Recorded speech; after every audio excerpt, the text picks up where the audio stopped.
We're here in the Court of Appeal chambers for the 2nd District as part of the court's legacy project. Today, June 19th, 2007, we have the pleasure of having two Justice Hastings, both of whom now have retired. On the right is Justice James Hastings, and on the left is Justice Gary Hastings, his son. And Gary will be doing the interview today. I am rolling my tape right now, so anytime you are ready, you can begin. Well, I don't mean to embarrass you at this, but please give us your date of birth and place of birth. November 17, 1917. And where were you born? Here in Los Angeles, California, a rare native. And your father and mother were? Okay, my dad was an attorney at the time. He had his own practice in Los Angeles, very small firm, just two of them. And my mother was a coloratura soprano, very fine singer. And she was singing at the First Church of Christ Scientists as the soloist. That's what they have in the Christian Science religion at their services. And my father was the reader, and that's where they met. And luckily, I'm the offspring of their meeting. The first one, correct? I was the first one. And brothers and sisters? I have a sister 7 years younger, Jean, and a brother 10 years younger, Alan, but unfortunately Alan passed away about 20 years ago. Okay, and your father, my grandfather, was a lawyer at the time you were born. Where did he attend law school?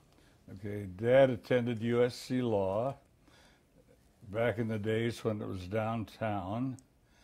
He was number 2 in his class, and because of that, he was asked to be the clerk of a legislator in Sacramento. The legislature was just opening up at that particular year, so although he was a senior, he took that job rather than graduate, and he went up to Sacramento and had a year or two with him. He took the bar exam without ever graduating from law school, if I recall. That's correct. He took an oral exam in those days. 1912 was his class. Okay. Your grandfather was also a lawyer, wasn't he? My grandfather was quite interesting. He was primarily a dentist, but he loved the law, so he took the courses in law and became a lawyer.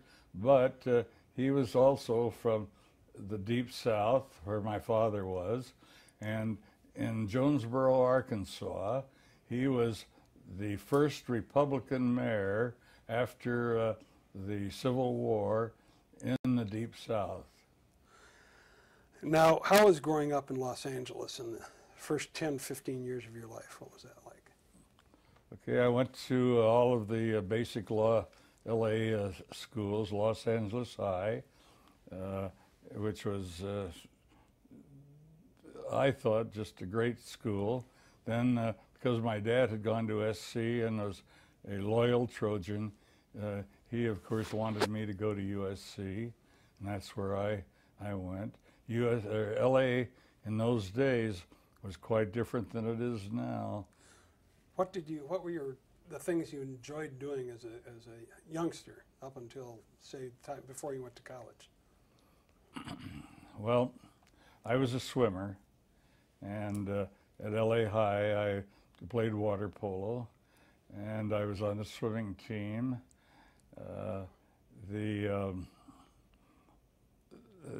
The Depression, Dad had been quite successful as a lawyer when the Depression hit, and everybody took a beating then. As a matter of fact, quickly, he had, along with others, before the Depression, had purchased 40 acres on Wilshire Boulevard.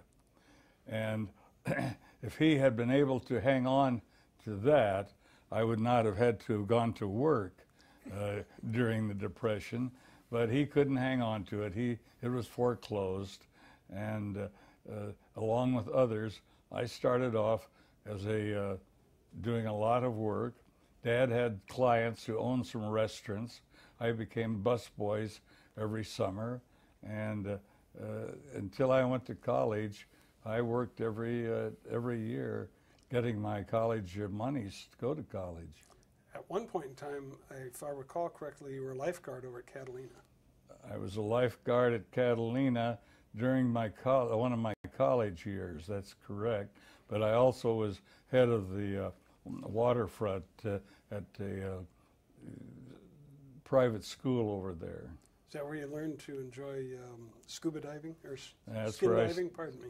Okay. As far as I know, I was the first diver in California who had a mask that would cover your eyes. I read in a magazine that Japan had developed a mask, and I sent away for it by mail. I got the mask, and I put it on, and I started diving over at Catalina with that mask, and the people were quite surprised to see what I could do with it. And at one point in time, you had an encounter with a moray eel, if I recall correctly. Oh yeah, I had a moray eel wrap around my leg once, and I think I could have broken all school records in the 100-yard dash and getting away from that. And how did the Great Depression affect you overall?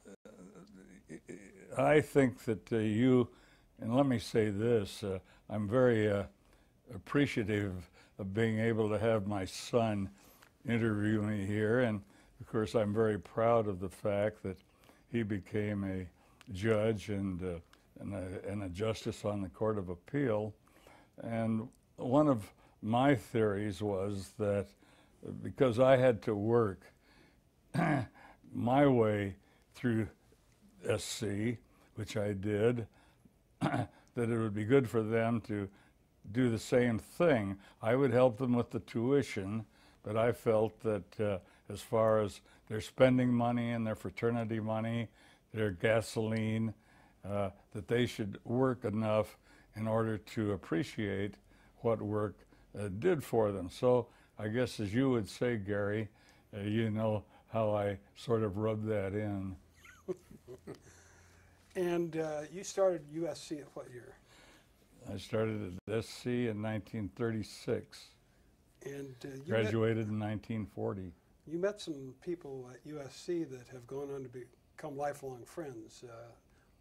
Two of them I'm thinking about in particular, Joe Wapner and Gordy Wright. Why don't you give us a little background of those? Well, I'm going to tell you the story about Judge Joe Wapner a little later in this, but I first met Joe Wapner when we were both undergraduates at USC. He was the president of Interfraternity Council.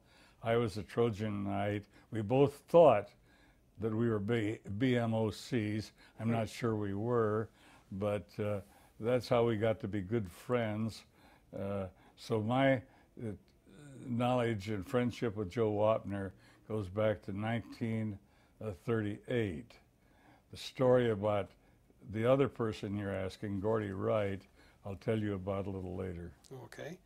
And when did you start thinking about a career in law?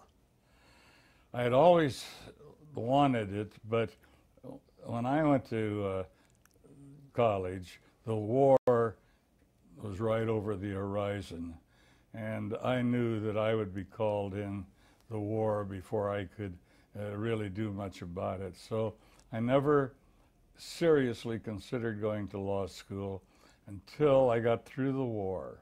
And when I got through the war, I realized I could go to law school with the help of the GI Bill, which was great.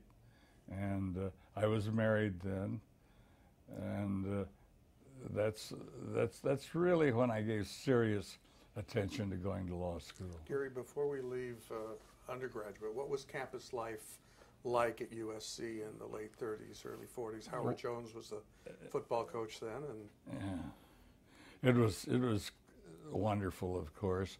I don't think that you could be a SC graduate and not say that it's probably the 4 best years of your life. I was in a fraternity. It was a good fraternity. I would say that we had the captain of the football team. We had the top quarterback on the team. That was Amby Schindler? Amby Schindler, who was a roommate of mine. Still a very close friend of mine. Amby is still alive. Amby, as you know, was voted the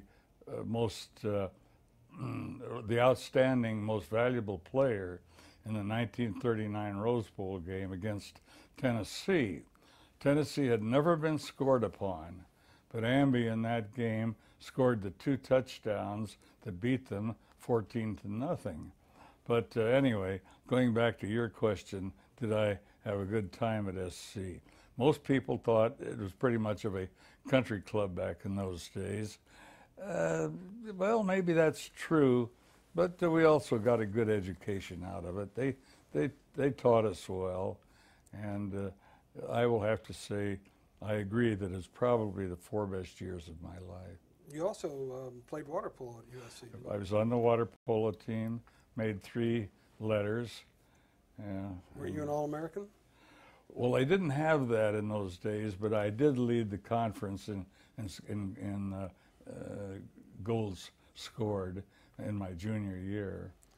And you were thinking about possibly trying out for the Olympic team, weren't you? Okay, in 1940, the Olympics were going to be in Japan, and the United States Olympic team for the previous 3 Olympics, remember they came along every 4 years, so I'm talking about that period of time, had come from the Los Angeles Athletic Club.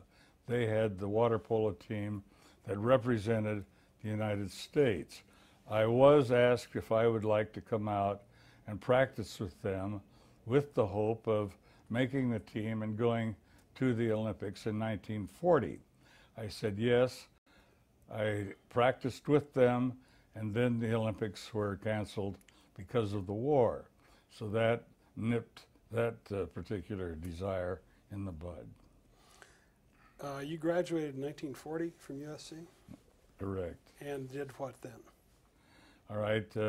I had been president of my fraternity, and the traveling secretary for the fraternity had visited our house.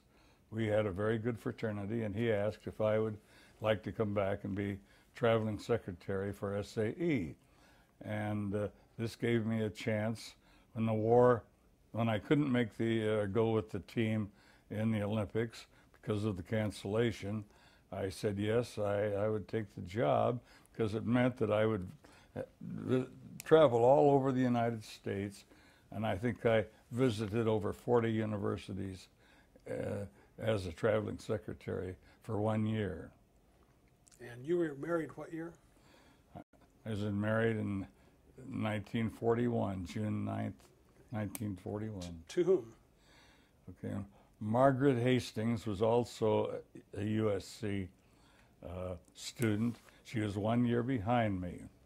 She was going with a friend of mine from LA High also, by the name of Chuck Johnson, and we put him up for student body president for the year of 1941. Because of my activities on campus, I more or less was his manager to get him elected. During that campaign, I, of course, saw Margie, who at that time was going with Chuck, and we fell in love, and I married her. And after I did my 1 year as traveling secretary, I came home, she graduated, and we were married one week later. By the way, I think it should be noted, Margie was an exceptional gal because in the year of 1940, her father had been murdered. This was one of the biggest stories, tragic stories that had ever occurred in Los Angeles. Her father was principal of South Pasadena High School, which was the top high school in the state. It sent more students to college than any other high school, and a lot of it was because of him. He was apparently a very fine person. What happened is that because he was the principal, he was also on the Board of Education for the San Marino South Pasadena School Board. They had to fire the teacher of the local junior high school because he was not doing his job well. This guy was a gun expert. He called a meeting of the board. Nobody knew why at the time, but he called a meeting, and they met on the campus of the Pasadena San Marino High School. After they were all seated, he came in, and he had a gun. He had a couple of guns, and he killed all of them that were seated there at the table, which I think was 4. Then he went out and shot the secretary. Then he got in his car and went down to his high school, junior high, where he tried to kill 2 more. He permanently injured one who did not die, but killed another one. I think, as I recall, all told, he killed 5 different people, including Margie's father. This was really devastating because she was so close to her father. They were not only father-daughter combination, they were just terrific friends. He was a great USC booster. He went to Northwestern, but he liked private universities. So when he came out here, he sort of was adopted USC as his school. He always had season tickets. He took Margie, and she became a real devoted fan, which is good for me because I was the same way with our football team. See, we had the national championship in 1939 with 5 of my fraternity brothers. Joe Shell, who was the captain of that team, was a fraternity brother of mine. Amby Schindler, who was the quarterback, was the most outstanding player of the game.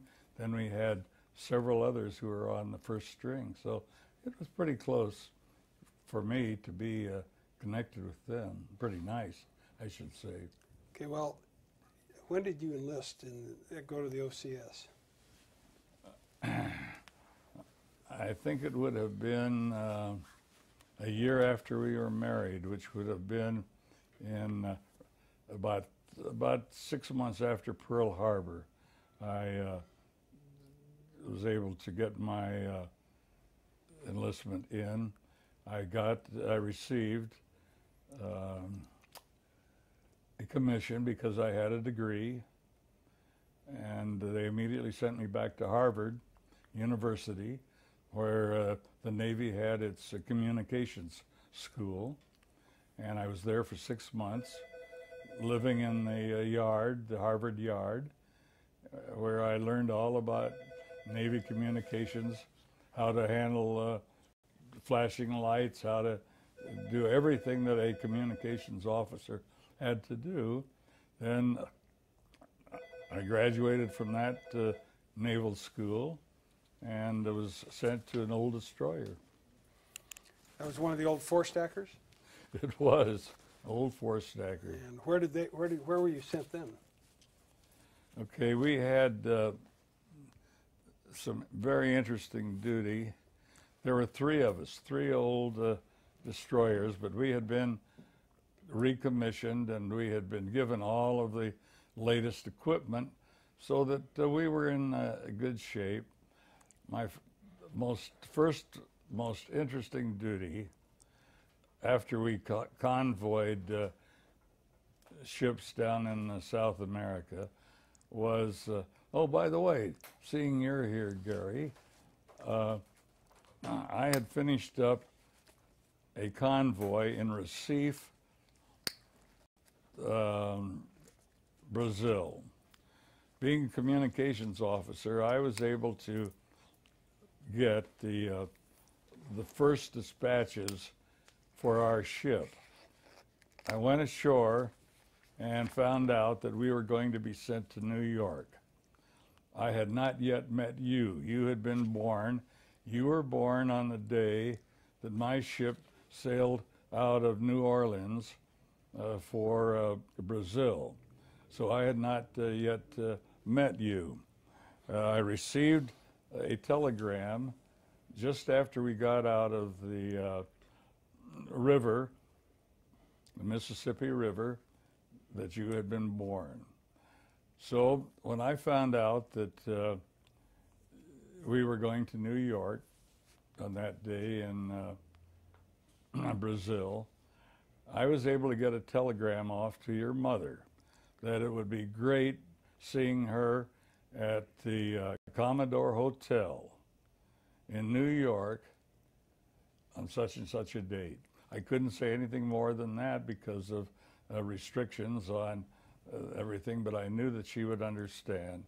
And sure enough, when we got into the harbor, she was there, and I saw you for the first time.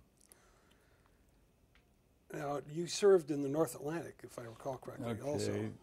We had some interesting duty. The U-boats at that time were just tearing apart our convoys. They hit upon the idea of taking the small Kaiser ships and turning them into small aircraft carriers that could handle about maybe 15 planes, and that was all. The three of us, the three old destroyers, were assigned to be the plane guard for one of these carriers. We were the first to get out into the North Atlantic, well, not quite the North Atlantic, off of the coast of France. The German U-boats would surface at night or in the evening to charge their batteries, and they had no problems about being attacked because nobody could get to them at that time. They were quite surprised because we were able to get there with our airplanes, and we did. On that particular very first trip, we got 12 submarines, which was unheard of in those days. My sister ship, or our sister ship, now let me go back up a moment. One of the bombs from the plane had injured a submarine, and it could not sink, it could not submerge. So our sister ship, which was closest to the submarine, was sent over to finish it off. They got over there, they tried to hit it with cannon fire, but the seas were too heavy. And the captain decided, what the heck, a German submarine was far more important than an old four-stacker destroyer, so he rammed it. Trouble is that when he rammed it, they stuck together. And the bow of the destroyer stuck with the bow of the submarine. Okay, now all of the Germans were pouring out of the conning tower, and our fellow officers and the crewmen were firing at them from above, which was good. So they were able to capture the submarine. Then they backed off, and in backing off, the submarine sank. The destroyer started to sink, and then we got into the action and got over there to get them all saved, and that was pretty rough because we had rough seas. We lost quite a few. Wasn't that part of a Life magazine story? Yes, that was a big story on Life magazine. As a matter of fact, the United States was so hungry for any kind of a victory back in those days over the Germans that this was the first big encounter where we came out ahead. How long were you stationed in the North Atlantic? Well, from there, they took our ship, turned it into what they called a fast landing craft, and we landed the Marines in the war in southern France. We came up in that particular invasion and helped to land them. And you ended up your career in the Navy, at least your active career. After law school, I was determined to get out of the Navy, which I did. But after law school, a friend of mine was in Navy intelligence, and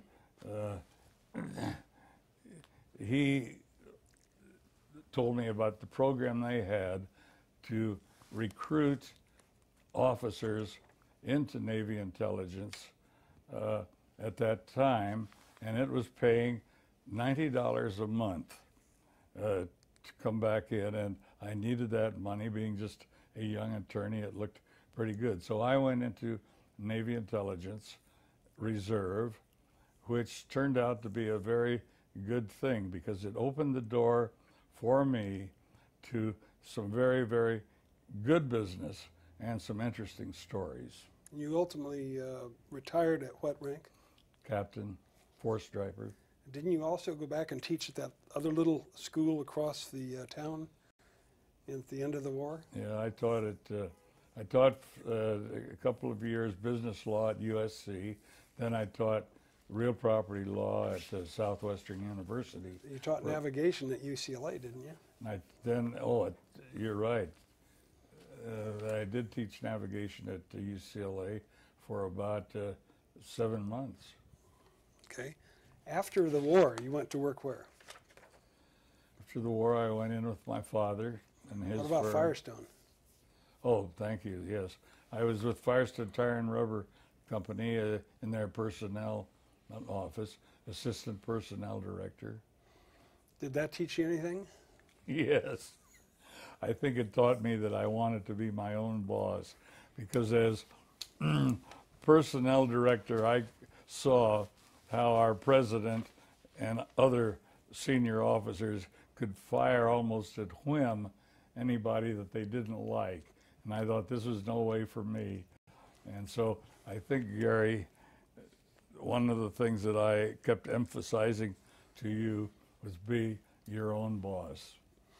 So you decided to go to law school, and you showed up, if I recall correctly, on the steps of USC Law School in your uniform to try and sign up. Is that correct? Yes. And why don't you tell us about that? Well, I got out of the service in November of 1947. No, 45, I guess it would be. And I went down to enroll in the SC Law School, and standing there next to me in the line was my friend from undergraduate days, Joseph Wapner, who, as you know, went on to become very famous as the people's judge. So we studied together along with another person who is a graduate from SC, Gordon Wright, and we had a plan. After each Friday night, we would type up a summary of all of our classes the week before, and we stuck together all through law school on that. Gordon went on to become a very fine trial attorney. You know the Joe Wapner story. He became a judge and then became the judge for People's Court. You met some people during your law school days that helped mentor you in the future. Who do you recall in that regard? You're going to have to refresh my memory on that. How about Bob Kingsley? Oh, well, Bob Kingsley was he was known as the hatchet man. Did you go to USC? I did not. I went to UCLA. Okay. Well, Bob Kingsley was the hatchet man on the law school faculty. he probably flunked more and had more students afraid of him than any other teacher, and he was tough because Bob Kingsley was a very brilliant man, very brilliant teacher. Luckily, I got through his courses all right, and finally, when I was appointed to the Court of Appeal, Bob had been appointed to the Court of Appeal by Governor Pat Brown because of his knowledge of the law, and he became sort of a mentor to me. I was able to talk to Bob and get a lot of good views on how I should write my opinions. So I had a very fine relationship with Bob after I graduated. There were also a number of people that I think you met at law school that you knew throughout the years that helped your career. And I'm thinking of William French Smith and the Lucas brothers and Justice Eagleson. You talk a little bit about them? Well, first of all, I think we should probably go back and talk about how it was that I was appointed as both a Superior Court judge and a Court of Appeal justice. When Reagan ran for governor, I did not vote for him. We had somebody running against him by the name of Christopher, who was mayor of San Francisco, and I thought that he would be a good governor. I couldn't see Reagan at that point, who was well known as a movie actor, but not that well known as a politician and a leader. So I did not vote for Reagan at that point. When Reagan won his election, he had run on a ticket in which he promised, not being an attorney himself, that he would appoint judges by using the Missouri system. The Missouri system was where there would be a committee of, I think, 3 laymen, 3 judges, and 3 attorneys. This committee would review applicants who wanted to become judges, and they would then give to the governor the names of 3 that they had picked to be qualified to be judges.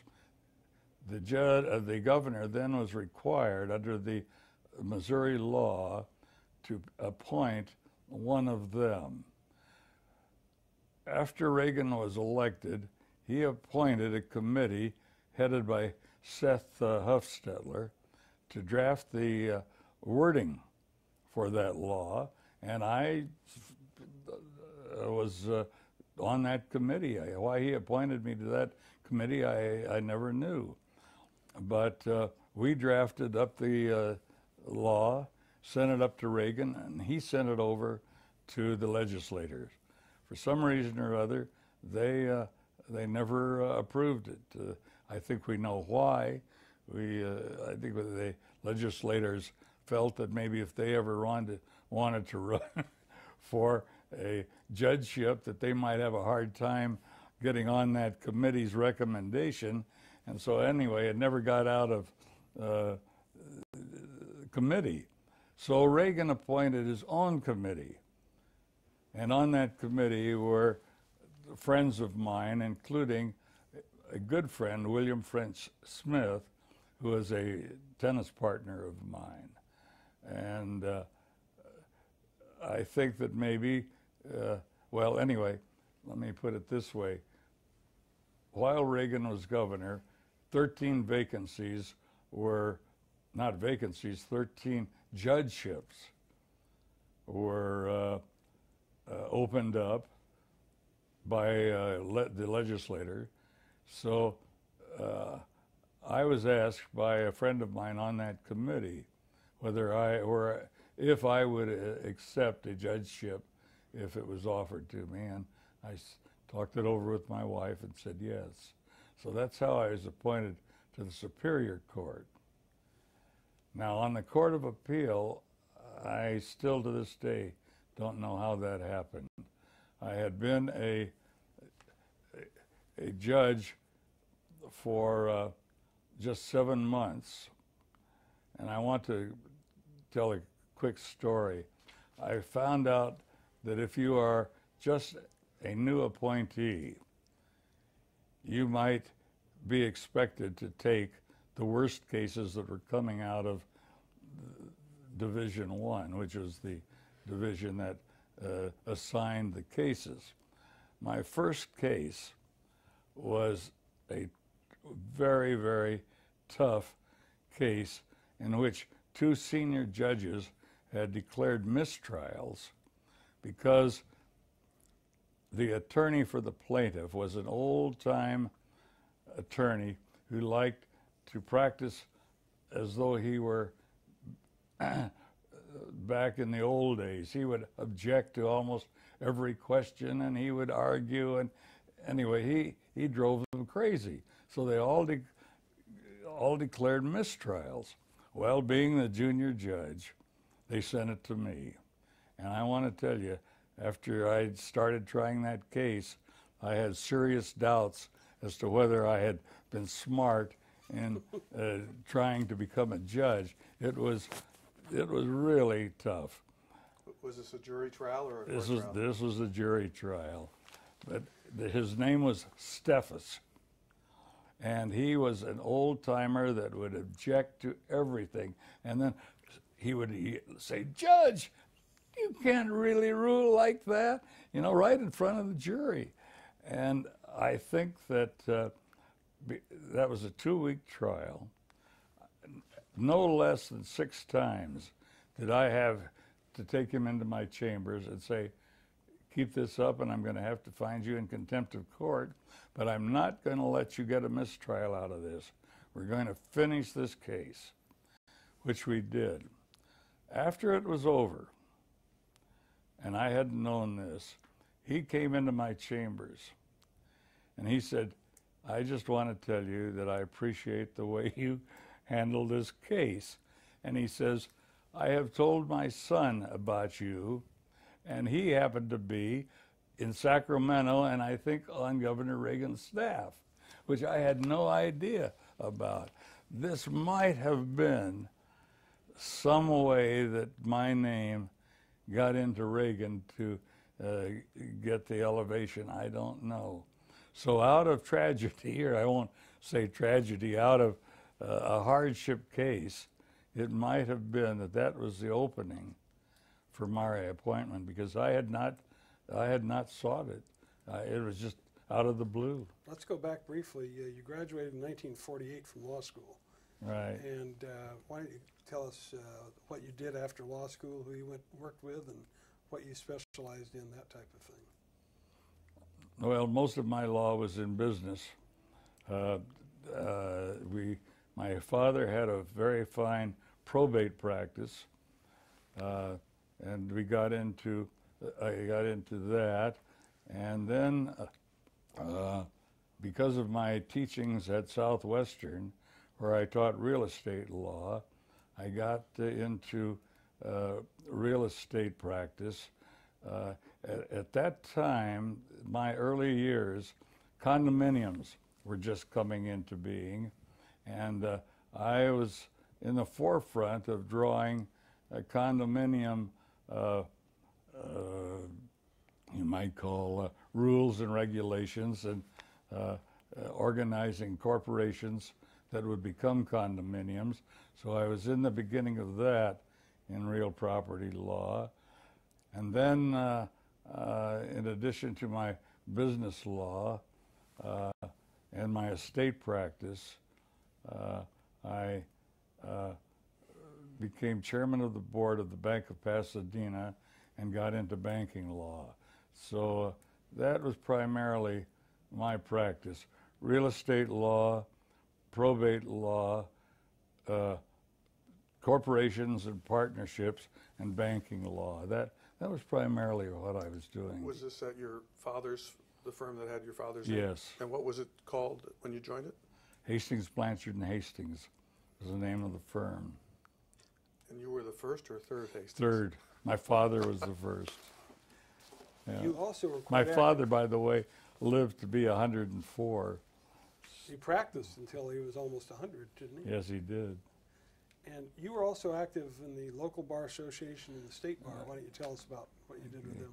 I have to tell you, first of all, about my father there and why I was so active in the state bar.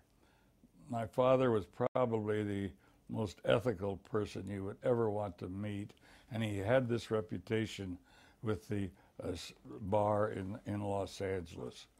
And he was the chairman of the local bar ethics committee for many, many years. He would write the opinions that he would get from other attorneys as to whether certain type of action was ethical on their behalf. So he was known as being very, very ethical. We had a governor back in those days who was crooked as could be. His name was Mayor Shaw.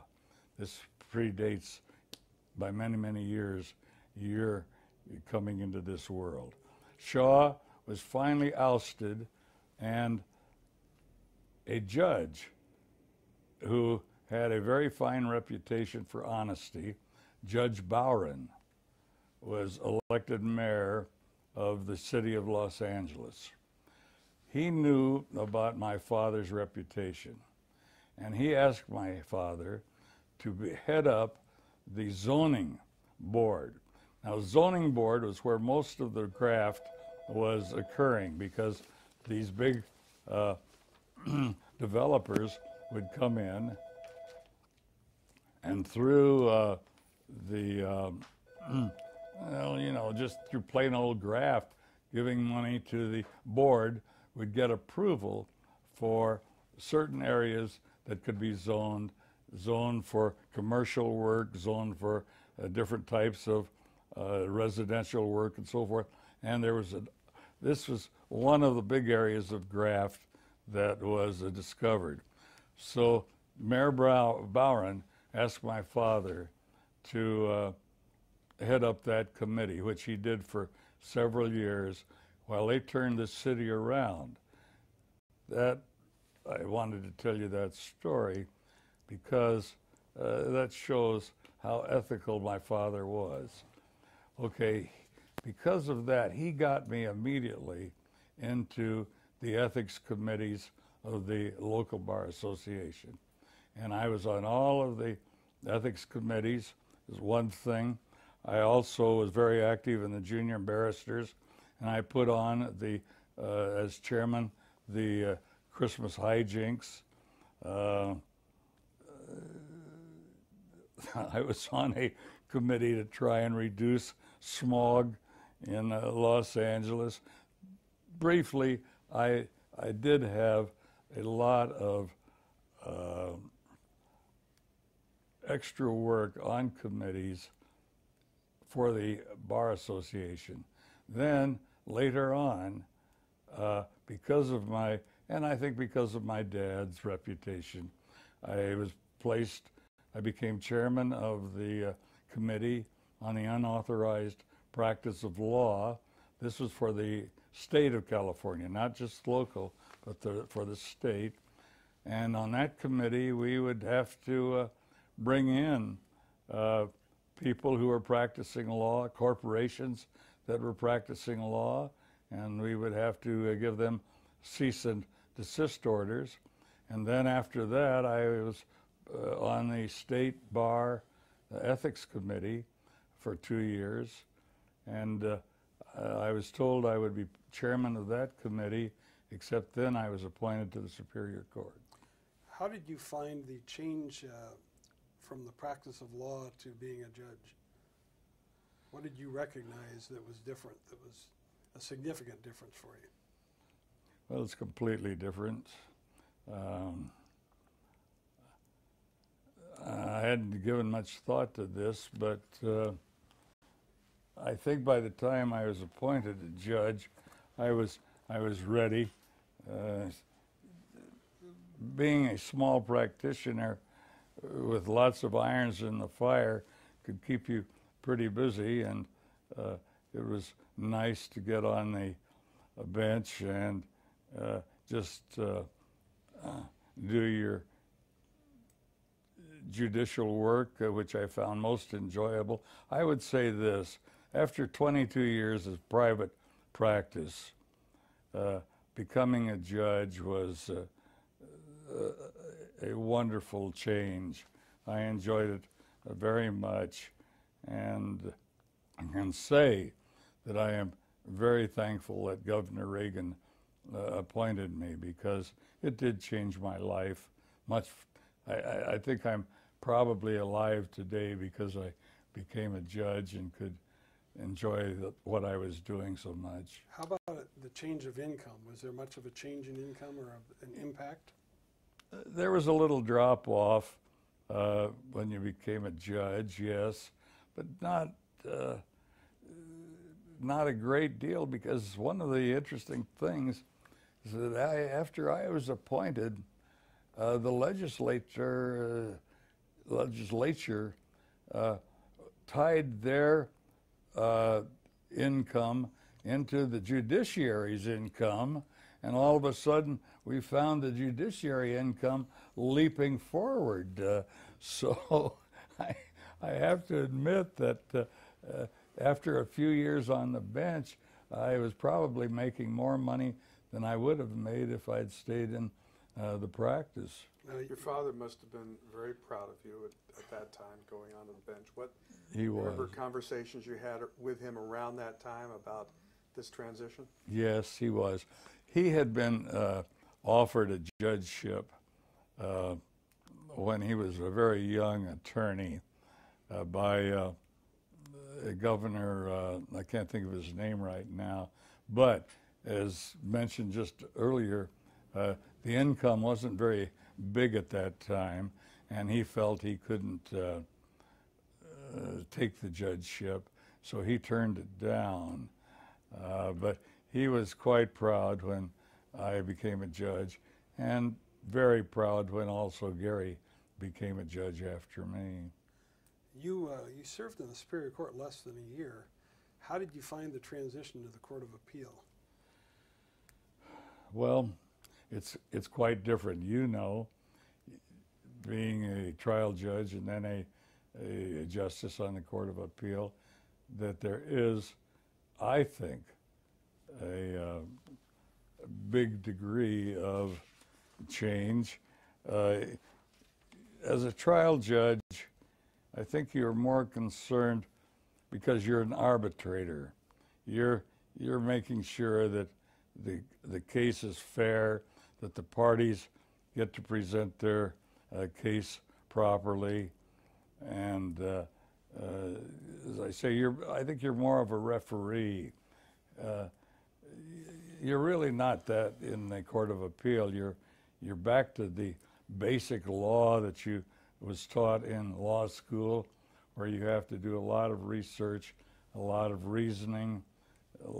I think that of the two jobs, if you want to call them jobs, I found the Court of Appeal position much more to my liking, because I enjoyed research, I enjoyed writing opinions. You don't really have time to do that type of work at the trial level. I did like the trial level where you're meeting the attorneys, you're meeting the juries, and you're meeting the people. I did miss that when I went up to the Court of Appeal. I missed that a great deal. But in the long run, if you really enjoy law, as I did, I think that the place to get your greatest satisfaction is writing legal opinions and knowing that you can be some influence on, hopefully, the new law, because we are writing on cases of first impression. At least, see, when I went on the Court of Appeal, we were getting into new areas of law. The no-fault divorce law had just gone into effect, and I was receiving all kinds of cases on divorce cases. So I did have a chance to write quite a few cases on the new law. As a matter of fact, let me quickly state that I had not had much criminal law in my practice. And here I am appointed to the Court of Appeal, and immediately I am put on the panel for the Manson cases and the Onion Field case. So I had to get in and bone up on my law that I had learned in criminal law. And by the way, though, my professor at USC in criminal law had been Kingsley, and he was a good professor. So I could go over and talk to him about the Manson cases. I was not the author in them. Chuck Vogel,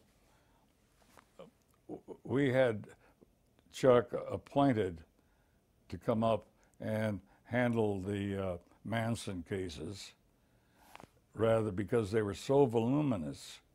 We couldn't take one of us to be writing all of the opinions on it. And Chuck came in and did a great job. So I was on those cases. And as I say, I was on the Onion Field case. And I was also on the Deep Throat case. All of these three cases I got as soon as I was appointed. Over the course of your career, did you come to enjoy the criminal cases more than you thought, or not so much? I liked criminal cases. I thought that I was able to educate myself enough into criminal law, which you had to do. You have to do it on the Court of Appeal. There's no backing out. You have to learn it, and I did, and I enjoyed it. But it is true that I had done more in the way of civil practice than I had criminal practice. Was there ever a time in your early years on the Court of Appeal that you wished perhaps you'd spent more time as a trial judge? Would have been to your benefit. Yes. That's a good question. When I was asked if I would take an appointment to the Court of Appeal by the governor, this was to his appointment secretary, I said, wait a year. I said, I have worked out with a good classmate, friend of mine, Judge Caldecott, that I'll take his criminal court for a year, and he'll come over and take my civil court for a year, and we had that all worked out. I said, if possible, appoint somebody else to the Court of Appeal and let me go over there for a year and have criminal law background before you appoint me. I wish that had happened. For some reason, they didn't want to wait. When you were appointed to Division 5, which is where the opening was, there was a fairly strong personality who was a presiding justice at that time, Otto Kaus. Why don't you talk a little bit about Otto and how you got along with him?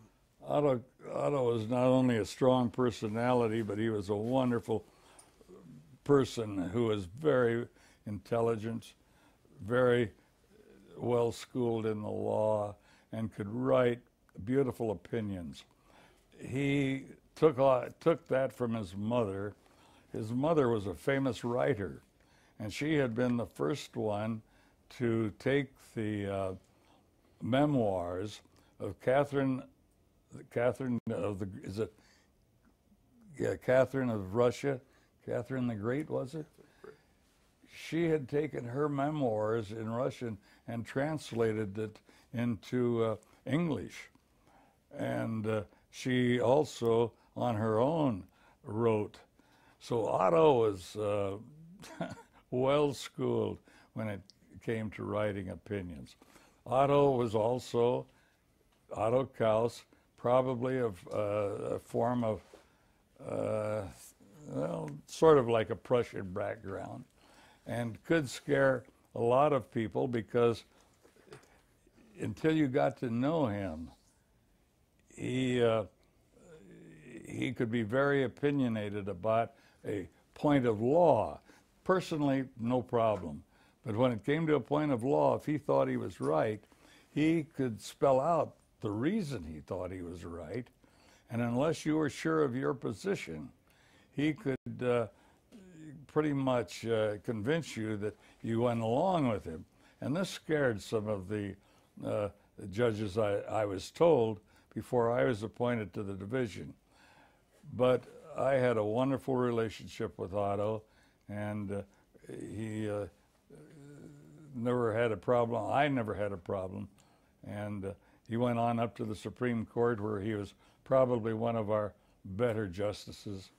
And I loved the 8 or 9 years I had with him on my particular Court of Appeal. Did you socialize with him No, off the court? no, he did not socialize much off the court. No. As a matter of fact, there wasn't really much socializing between any of the justices.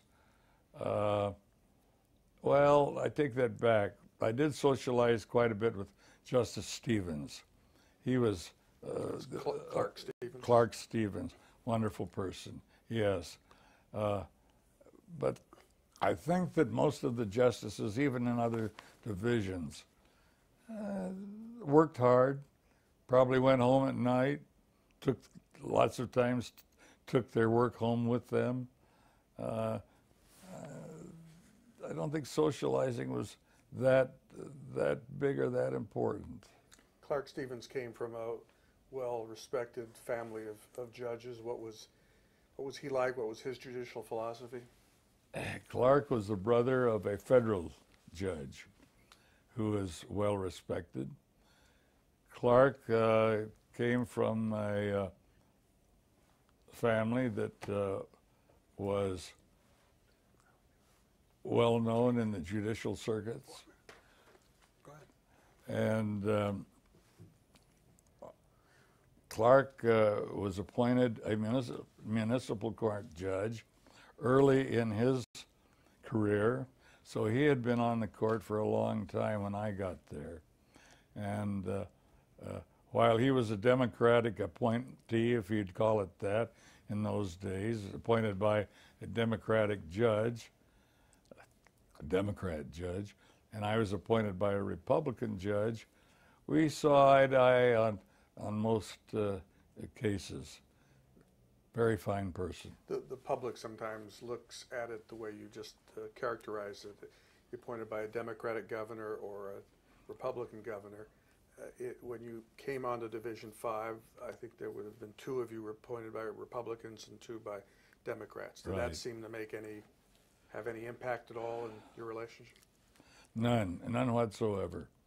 I think that's the good thing that could be said about a good division is that each judge knows that they're there to do only one thing, that is to analyze the case that they have before them at the time or the cases, see if the law was correctly applied, and look at it from that standpoint and not look at it from any type of a political standpoint. Probably won't. I'm ready to go. Why don't you tell us about some of your more memorable cases? And I'm thinking right now about the alphabet bomber, Mr. Kerbegovich. Well, that case I had early in my career, and that's where the jury had found after the trial on the issue that Kerbegovich was competent. Then the trial went on, and the jury found him guilty of being the alphabet bomber and placing these explosives in the locker. The judge at the time reversed reversed the jury, saying that I find him to be incompetent and therefore set aside the verdict. Well, I got the opinion, along with my other two counsel. Otto Kaus was on it, by the way. And I found that under the law, he did not have the right to step in as a 13th juror and set aside what had been clearly litigated. And so I said so in the opinion that this was an improper decision, and that Krbegovic was guilty as found. Well, the Supreme Court was confused.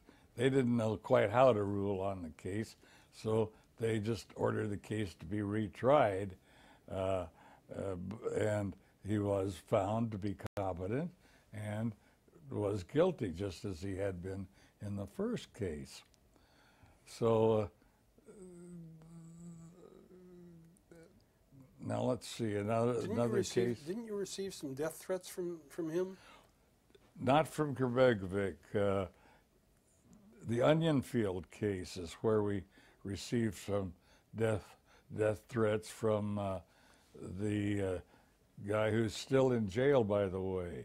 One of the two who are the defendants in the Onion Field case, one was clearly just sort of a dummy to the other one. The other one was the smart guy. I can't think of his name right now. One of them was Powell. Right. Powell, thank you. Powell was the real bad guy. He's still in jail, but he is the one that said that if he ever got out, that he would look up all of the judges. Well, one of them just died. I don't know if it was Powell. That was the other one. Okay. That was the other one. Yeah. You have any other memorable cases you can recall off the top of your head? Well, do you want me to name some of the cases that I felt were perhaps important? Sure. Absolutely. Well, the case that I was the proudest of has to do, it's called the Bartling case. Bartling was competent mentally. He was not comatose, but he was being kept alive by feeding tubes because it was known that he would die if he was not kept alive by feeding tubes. He had 3 or 4 very serious illnesses, all of which alone could have killed him, but he had still not reached the final stage. So he kept reaching up and tearing the tubes out himself, trying to stop his life. And the hospital and the doctors would come along and put the tubes back in, because at the time there had been no case where an individual who had the capacity to tell the doctors that he or she wanted no further treatment had been decided. Up until that time, the only cases that had permitted removal of the test or the tubes that were keeping them alive was when the person was in a comatose stage.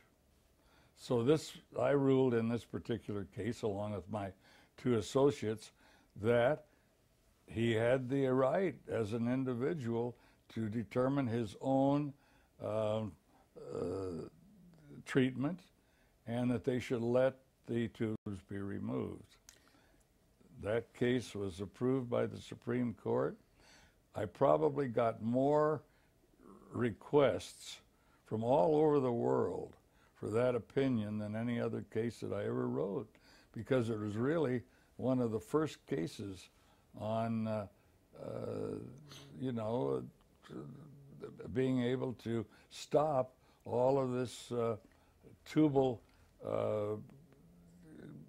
keeping a person alive at that point. So, as you know, since then, there have been many changes. Now, in the paper the other day, I saw that they were trying to determine whether a person who had AIDS had some kind of an obligation to tell another person that they were having sex with or being in contact with, whether there was a duty to tell that person.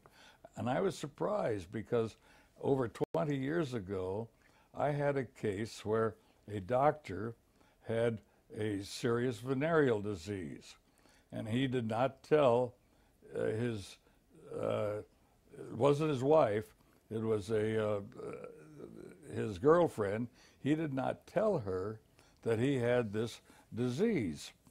Well, the trial court threw it out based upon the law at that time, the law being that we're not going to get involved in these social issues between parties who are having sexual intercourse or whatever, and so they dismissed the case. Well, I wrote an opinion that this was not right, that this was clearly a tort, that if a person knew he had he or she knew he had a disease that could affect the partner, that was an actionable tort, and I wrote that case with that conclusion, and that was upheld. Getting back to the right to refuse treatment, if I could, for a Right. moment. You had mentioned earlier about the fact that your parents had met in church. Yeah. What impact, if you don't mind sharing, did your religious upbringing have in how you looked at the right to refuse treatment case? That's a good question. My parents, as you could guess, were Christian Science. I did not. They were very fair. They did not try to force me or spoon feed me the religion. They realized that I would have to make up my own mind. I did go to Sunday school for up until I went to college. Then I stopped. Well, actually, I didn't go to Sunday school from high school on. And I just, very frankly, did not believe in many of the things that that particular religion believed in. So I did not have or carry any religious beliefs into my practice as an attorney or as a judge. So that was no problem. I have always felt that every person has a constitutional right to determine their own decisions in medicine or whatever. And so it was easy for me to write that opinion. How about, you served with Justice Ashby as well. Yeah. What do you recall about her? Right. I wanted to tell you, though, one or two other cases. There was also a feeling, not a feeling, but I guess there had been cases where you could not hold our governmental agencies guilty for negligence or gross negligence. And I had a case where the Department of Motor Vehicles had found, and it was on the record, that an 84-year-old man was a danger if he drove his car. They still gave him a driver's license. He went out and jumped a divider and killed 4 people. So a lawsuit evolved out of that, and the lower court said, no, you can't sue a state entity. And I didn't feel that was right. I felt that where you had gross negligence, as I thought this was, to let this guy go out and drive a car after finding out he was a danger to others, superseded any type of what I call shield that was given to our state agencies. And I wrote that no, they could sue the state of California and the department.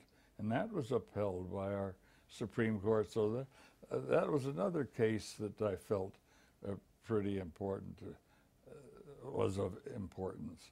And we had a lot of cases of first importance back in those days, especially in family law, because, as I mentioned, it had just come into existence. The new law came into existence. But those are some of the cases.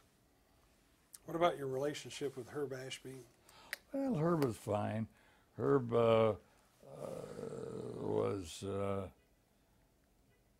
I don't quite know how to, let me put it this way. We had a very fine division. You did not get many dissents in our division, because whenever we would have what would appear to be a difference of opinion, we would have a meeting on it and we would see if we could resolve it. And normally we could resolve our differences so that the opinions would go out with 3 major majority signatures. Now, when I first went on to the court, there was a little bit of a problem as to how to assign cases. Let me mention this, that it appeared that sometimes the clerks for the various justices would get a little bit over anxious. Well, that's one way of putting it. They would get they would go down to the clerk's office, let me put it this way, and they would go through the cases assigned to our division, and if they would find a case that they thought they would like, it ended up with their justice. Let's put it that way. So that when I got there, they realized that this was not the way to do business. And we set forth in writing, so to speak, a rule that from that point on, after I got there, because it had not been done before I got there, that when the clerk would put out the cases for our division, they would go 1, 2, 3, 4, 1, 2, 3, 4, and they would all go that way regardless of how they fell, so that no one justice was getting a case that might be a little more sensational than another case, or more down the experience or expertise area that judge felt he or she had. So we did change the rule at that time, and it worked out very well. We had a great division. I really think that our division back in those days was considered one of the top divisions in the state. When David Eagleson joined the division, now you knew him from before. I knew Dave What was it like Eagleson as being a with him Superior as a Court colleague? judge. What was it like with him as a colleague? Oh, great. Dave was a wonderful guy. Very, very smart, very easy to get along with. And see, Otto went up to the Supreme Court from our division.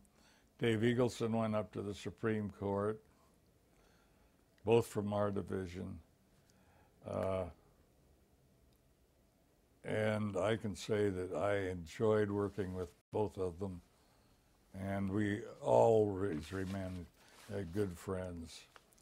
Your presiding justice at the latter part of your career was Bob Feinerman. Bob Feinerman was, and we were good friends, got along well together. No problem about dissents there. We would talk it out if we had a problem. And I've been very fortunate in having a good division to work with. What do you think the most important trait would be for having a smooth running division?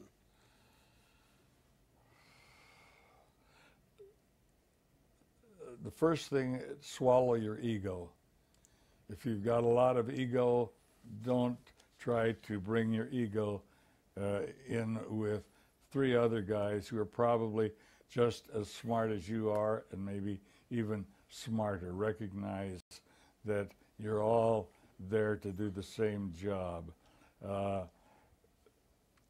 Be considerate in your relationship with your other justices. If you're not, it's not going to be too happy working in just a four-court or four-judge division, because I have known divisions where personalities would take over, and I think would infringe on the harmony not only of the court itself, but on their opinions. If you get along with your other judges, you're going to have good opinions. As far as intellect is concerned, sure, there's going to be a difference in intellect in various areas. Some are going to be more comfortable with criminal cases than with civil cases, and vice versa. Recognize that. Sometimes rely on the expertise of another judge who is very skilled in a certain area.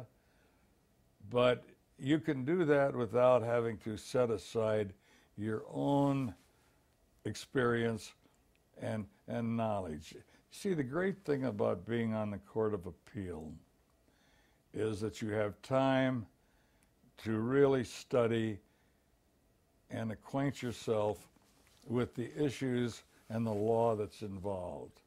And it's not going to be very easy for one of your other judges to fool you on what should be the correct opinion if you do your law, if you do your homework.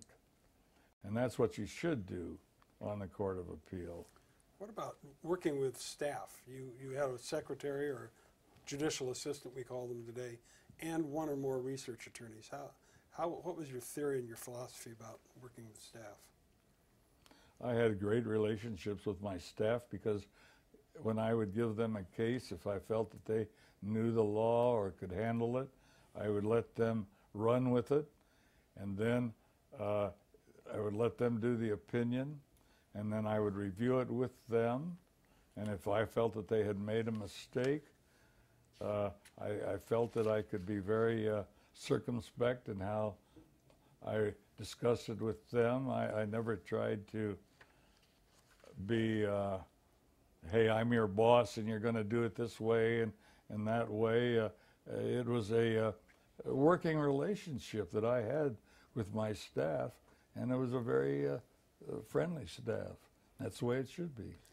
You just mentioned a number of the judges in your division, but you also worked with a large number of judges in other divisions. Two sort of legends on the court, you might say, Mildred Lilly and Lester Roth. What recollections do you have about the two of them? Of course, when I was a trial attorney, Mildred Lilly was one of the first women judges on the court. She started as a municipal court judge. She tried a couple of divorce cases for me, so I have known Mildred for years. I got along quite well. She was a very smart lady, very personable, very kind, but she could also let you know, let's put it this way, while she was a trial judge, you were very careful that you knew what you were talking about, or she could bring you up short, but in a nice way. I mean, she was the kind of a judge that could keep control of her court without your getting upset about it. She was a very nice lady. As a justice of the Court of Appeal, I didn't have a chance to ever really sit with her. I respected her opinions, but all I really knew her was as an associate, and that was about it.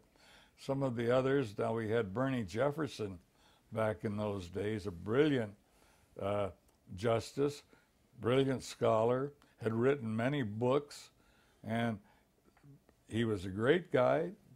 You could love him socially, but if you were on the court with him, as I was told by his friends, and he told me himself, he said, sure, you can disagree with me, but he says, never expect me to change my opinion.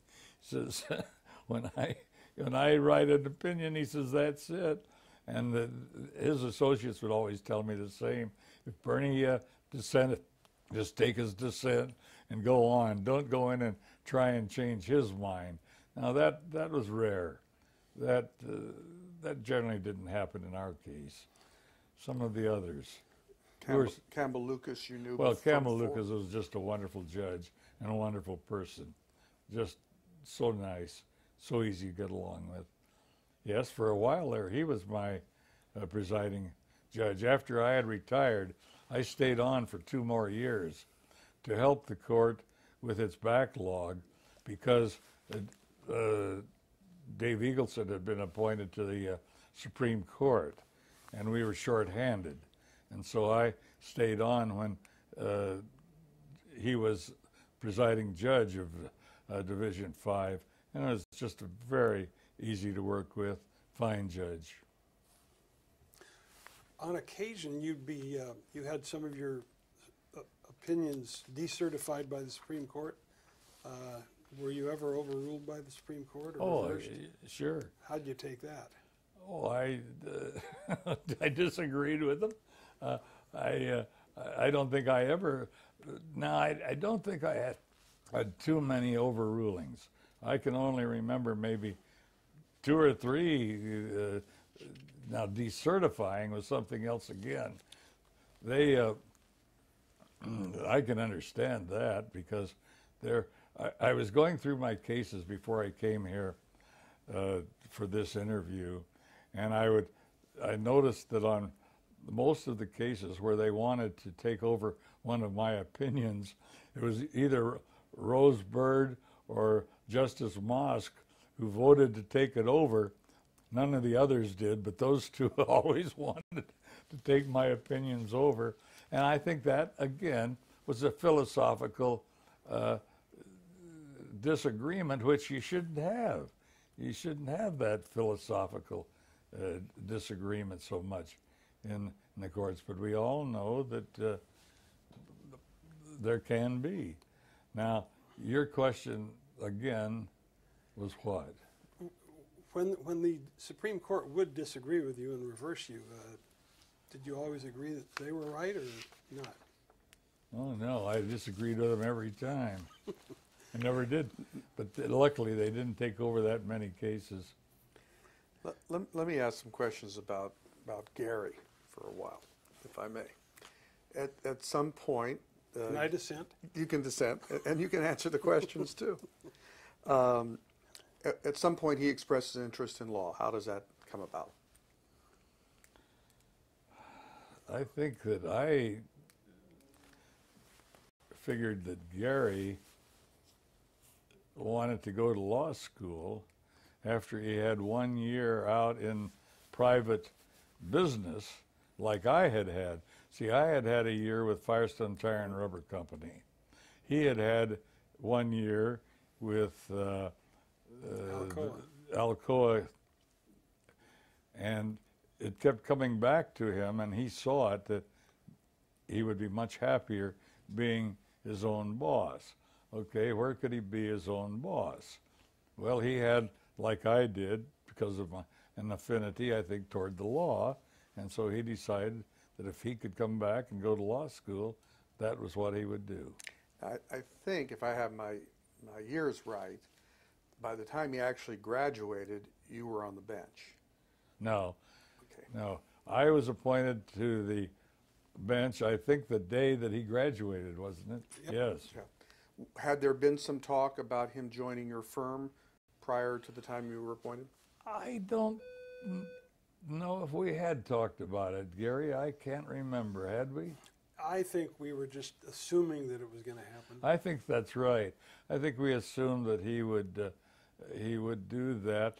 But let me say this, that, see, on the same floor of my office was the firm of Belcher, the Belcher firm.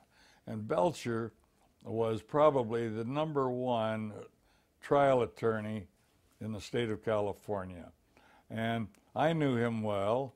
We would meet often, and I knew other partners of his firm. And when I can remember this very well, we were both in the men's room, and he said, "I've heard good things about your son at the university."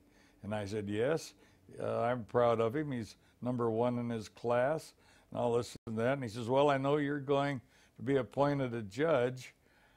I'm not sure I knew at the time. But see, he was very knowledgeable in what was going on. And he might have said that, and he said, "I'd like to talk to him." And I said, "I think that would be great," because and they hired Gary, and I know that was a wonderful experience. And you stayed there until you were appointed. Correct. During the time Gary was on the trial court, you were on the Court of Appeal for a while. And did you ever, I know you wouldn't have ever ruled on one of his cases, but did it ever turn out that a case coming from his court was assigned initially to you? I can't remember that. I do remember that he came up on assignment to our division to sit with us. And of course, everybody was saying, "Are you going to be on the same cases together?" And I said, "No, that wouldn't be right," because I knew what the attorneys would say. They'd say they ganged up on us. You know, the losing attorneys would at least say that. So although he was there at the same time, we did not sit together. So for those 2 months, really was the only time you ever worked directly with him in the same Yes, operation. I think that's right. What was that like? Well, it was wonderful, but he would write his opinions, but I would not be on them. So I don't know, Gary, was I reviewing your opinions when you were there? Not that I know of. I don't think that I think I more or less left Gary to be on his own. I do have to say there was one time when I was still practicing law that one of my cases was assigned to Division 5, and I had to go up and argue. And Dad was not assigned to sit on it, of course. I don't think I'd ever prepared any oral argument better than that one. And unfortunately, when we got there, the attorney on the other side, Fred Hastings, stood up, and he was the appellant, and said, "Your Honors, I have no argument. I'm just here to answer questions." They had none, so I didn't have to make my well-prepared argument. Now, when you were in court that day, was your father on the bench or had he walked off? He was on the bench. Boy, that was your one chance. That was. Thank heavens I didn't have to make that argument. I don't know how I would have done. Your father lived to 104. You're approaching 90. What do you attribute the success of your longevity? I guess genes. I can't think of any other reason. My father lived a much more, what would I say, Gary? Not a cleaner life, but he didn't drink. He didn't drink coffee. He didn't drink tea. And of course, I would take a drink now and then, and I enjoyed coffee. So I don't know why I'm living. Of course, I don't think I will live to 104. You're close. Well, what about your golf game? I know from having heard from Gary that you've been active pretty much all these years. the golf game has pretty much gone down the tubes because of my back. My back is not that good, but I have kept my swimming up, and I do swim every other day. I do over 30 laps in the pool every other day. That has helped. You've also taken up art quite Painting. actively. I do acrylic painting. That primarily keeps me happy because I can paint 4 or 5 hours a day, get off the computer in the morning, on the computer maybe an hour, hour and a half, then go in and paint. Well, I think this has just been a wonderful afternoon, and really appreciate your time. This will be a treat for generations. I don't know. Gary, anything? I have more? nothing further. Well, good. Court's Very good. adjourned? We're adjourned. All right.